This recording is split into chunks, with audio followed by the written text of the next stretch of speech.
नमस्कार मित्रांनो, जर तुमचं स्वप्न घर घ्यायचं असेल तर होम लोनच्या या छुप्या खर्चांचाही तुम्हाला हिशोब मांडावा लागेल.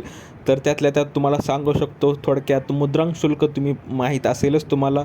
तर मुद्रांक शुल्क आणि नोंदणीसाठी तुम्हाला प्रत्येक राज्यानुसार जर तुमचं स्टेट कर्नाटक असेल, महाराष्ट्र असेल, गुजरात असेल तर प्रत्येक स्टेटनुसार तुमचं होम लोनमध्ये मुद्रांक शुल्क 3.5% ते 9% दरम्यान तुमचं मुद्रांक शुल्क असू शकते.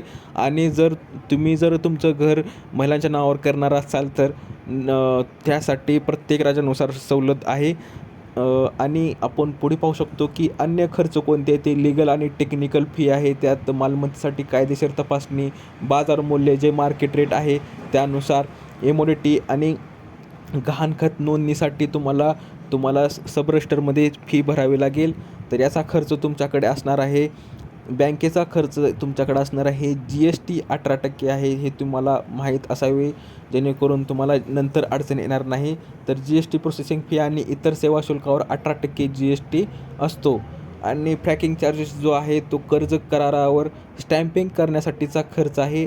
आणि प्रोसेसिंग फी जे लास्ट जे आहे ते बँक तुमचे उत्पन्न, कागदपत्रे आणि मालमत्तेची पडताळणी करण्यासाठी शुल्क आकारत असते.